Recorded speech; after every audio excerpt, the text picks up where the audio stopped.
Welcome to our knits class where we'll be making t-shirts. I'm really excited. We're going to use a different fabric than we've ever used before. We usually use woven fabrics, but this time we're going to be using a knit. And knits are stretchy and they're really nice for clothing because they drape really well. They're comfy. So I think you're going to like this class.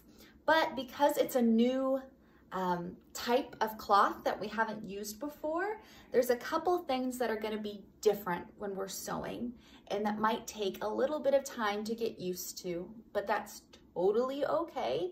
We can do it. You can do it. It's going to be awesome. So let's get going. The first thing that you're going to do is pre-wash your fabric. Just like we did when we made those pants for our kiddos, we're going to take our fabric straight from the bag that you got your kid in and put it in your washing machine. And I would wash it however you plan on washing your t-shirt. So I washed my fabric on hot. I put it in my dryer and used heat. That way it'll shrink up as much as it's going to. So once you put in all the work to make your t-shirt, it's not going to shrink up on you and be too small to wear. We don't want that. That would be so sad. So we're going to try and shrink it up before we cut it up and sew. So do that. The next thing you're going to do is lay out your patterned pieces like this diagram. And I'll take a picture of it and put it up on Fiverr so you can see it closer up. But all your pattern pieces, you're going to lay out like these numbers, by the numbers, and tape them together. And then we'll cut them out, just like you did for the pants. I've got 4 pattern pieces here. You'll have the front, the back, your sleeve, and the neckline when they're all put together like that. Now we're going to take our measurements. So we're going to take 3 measurements: a bust measurement, a waist measurement, and a hip measurement. And I like to have a piece of paper and a pen handy. That way I can just write them down and I don't have to remember them. So when we take our bust measurement, you want to do it at you're going to use your measuring tape. Or you could use a string and then use hold it up to a ruler to see how long the string is. You're going to take the measurement across the fullest portion of your bust. And you want it to be taut, but not tight. So you don't want to squeeze and try and get as small as you can. And you want the measurement to try and be parallel to the floor.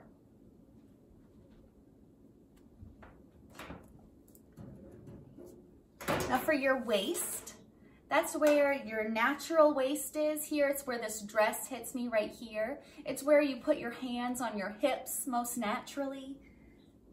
You're going to take that waist measurement. And then lastly, you'll take your hip measurement.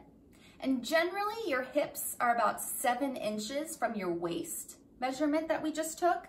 But really, it's just the fullest part of your hips and your bottom.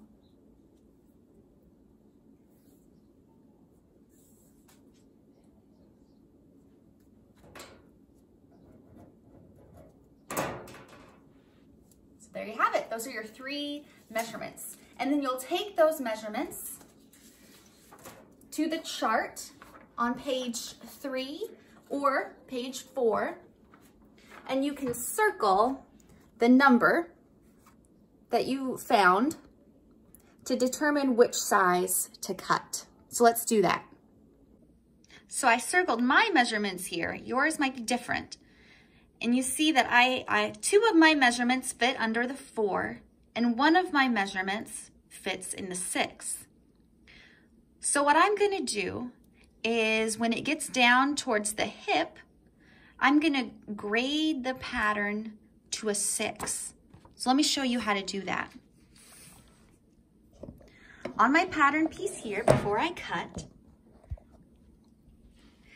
this line here is the 4, and this line here is the 6. So as I approach, I'm using a ruler here, and I'm just going to do a line moving to the 6. I did a line from the 4 to the 6. And yours might be from the 2 to the 4, or from the 6 to the 10, or whatever number that your beautiful body is. So you see, let's see if I can get it a little closer to show you better. So these are the two lines that I was in between, and I've drawn with my pen this line in between them. So when I cut, I'll cut along that line.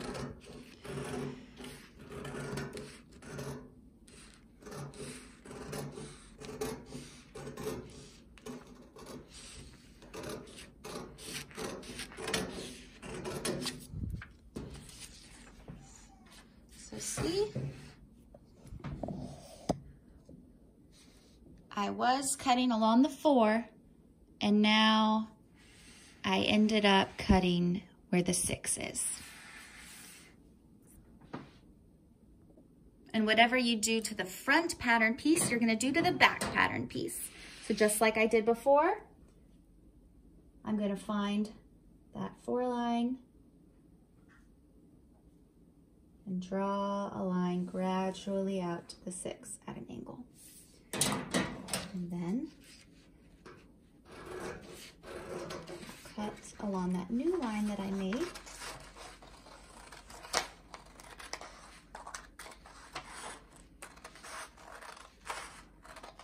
that.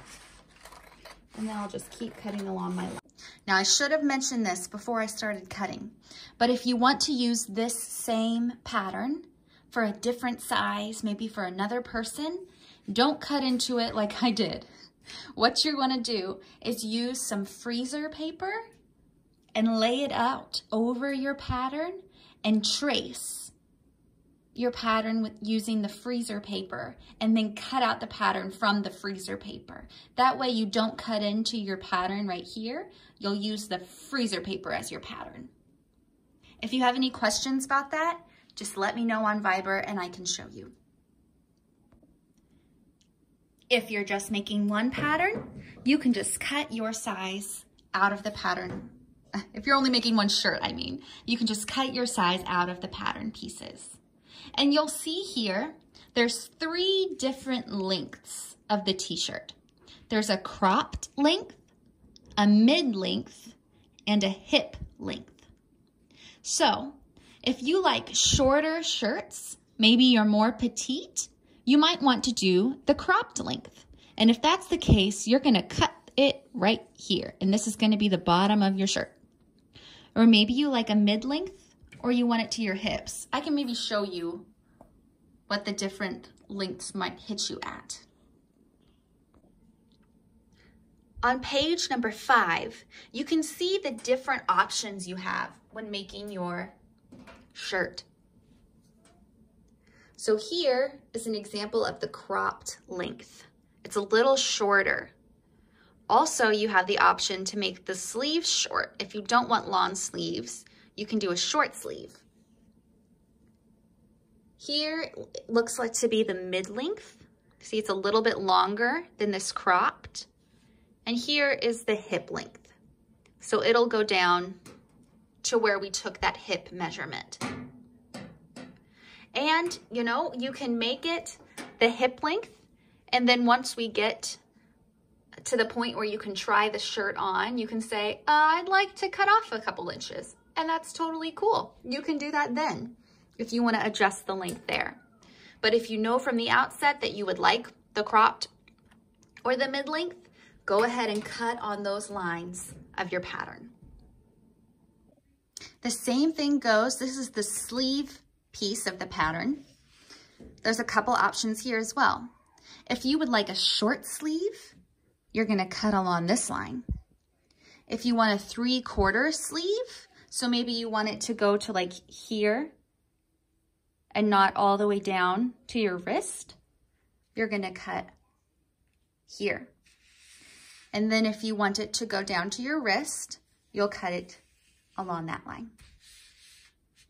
So there's 3 options: wrist, 3/4 sleeve to like right here, or short sleeve. And I'm just gonna show you what I mean by using the freezer paper or parchment paper.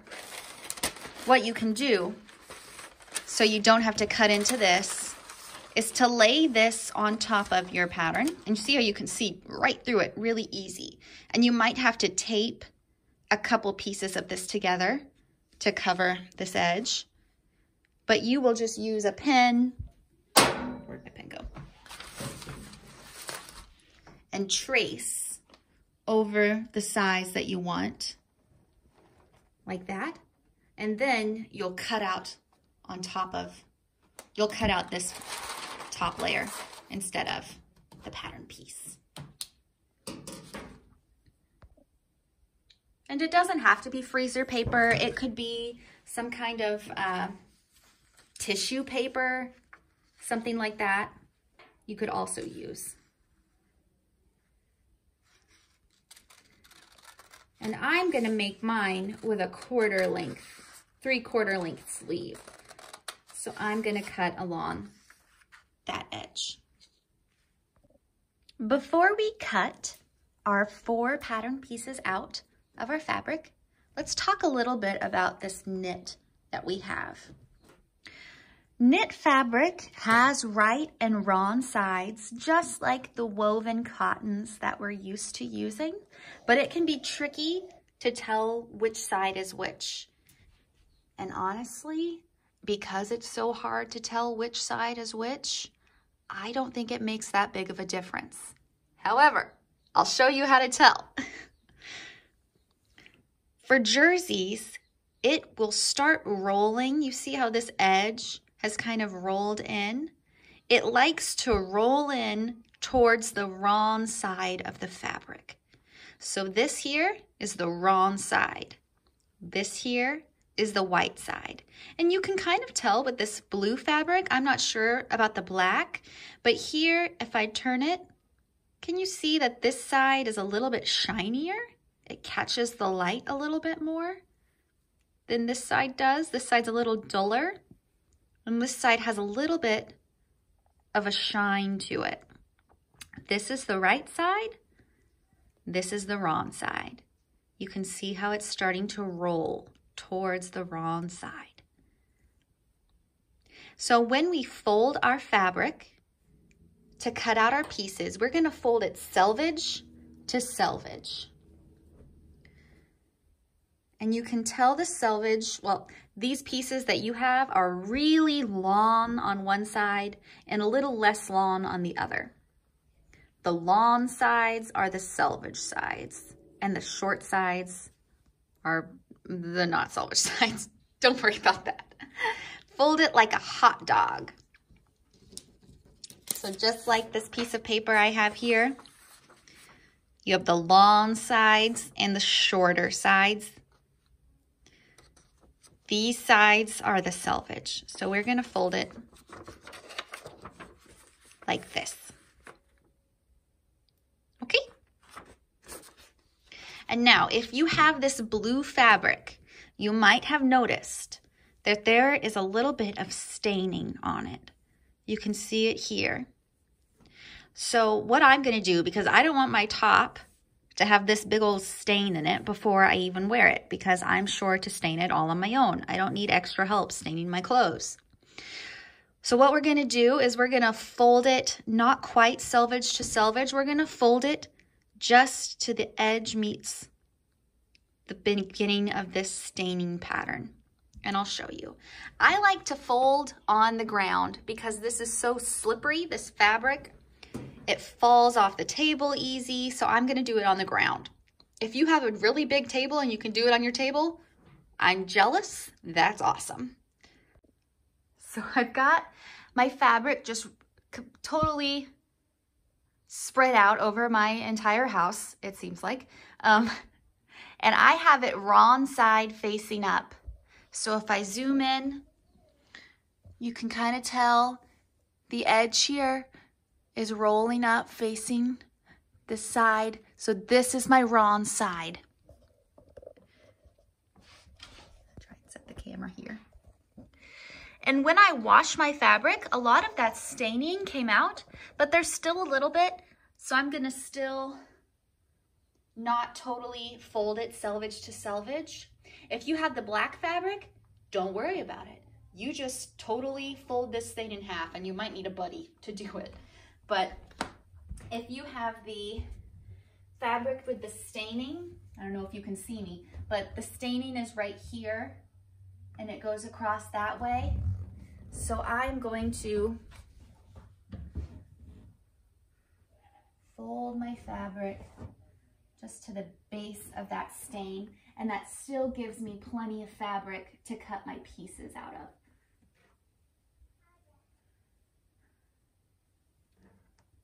So I'm gonna go to the other side, fold that up.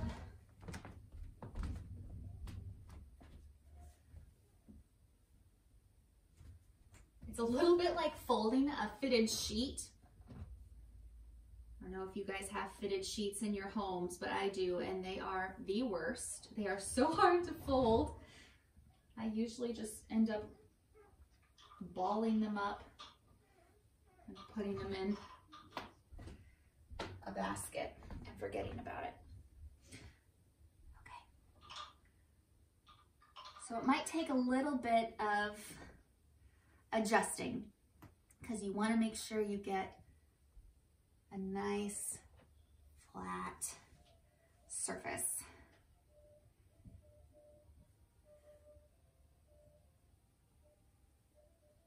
And then you can pin it down a little bit. Once you've got it nice, you can use some straight pins to mark that.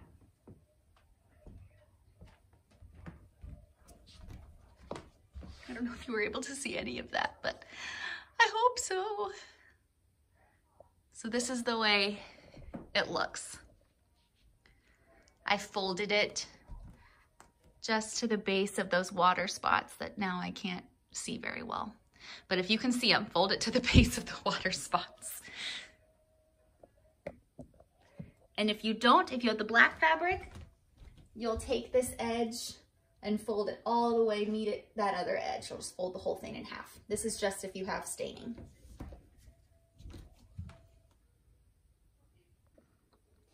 So this is how I've laid out my fabric.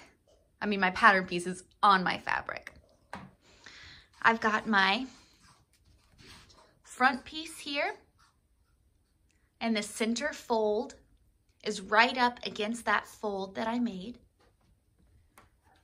I've got my sleeve, and you can see there that arrow that says grain line.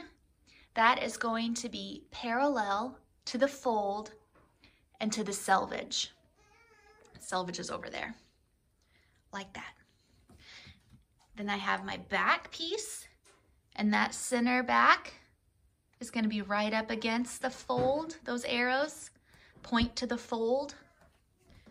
And then this is my neck piece, and the bottom there, those arrows are right up against the fold. So now I'm going to pin these pieces to the fabric and cut them out. And when you cut, you'll notice a couple of places where you're going to notch the fabric with your scissors. So let me show you here. You'll see these little lines, this line here, and this line down here. Those are called notches, notch marks. So what I'm gonna do is I'm just gonna make the tiniest clip with my scissors where those little lines are, because I want them to, I don't want them to go too deep. I want them to fit within the selvage. So just a tiny little clip. So this is what I mean by the notches that you're gonna make with your scissors. This is a line right here. That's gonna be a notch. So I'm just gonna lift it ever so slightly. And right there, you see that little clip I made? It's real small right there. And I'm gonna do that every place that you see these little lines on the pieces you just cut out. Also, I'll just say, I have quite a bit of extra fabric here, and I bet you will too. And this fabric is really nice for like swaddles for babies. So, and because knits don't fray, you could just cut a rectangle out of this and make a couple swaddles for a baby. Or use it for any other project you'd like to. That's where we're going to stop this week. And I know you're probably thinking, Kelsey, it was just starting to get good. We were just about to sew. So we're gonna start sewing next week. I'm sorry. But I wanted to make sure that I give you the opportunity to ask questions about cutting and putting your pattern pieces together and sizes before we move on to sewing. So please ask any questions that you have on Viber. I will be here all week to answer your questions or just to chat, say hello. I think that's all I have to say. I hope you have a great week. I'm excited to sew with you. Bye.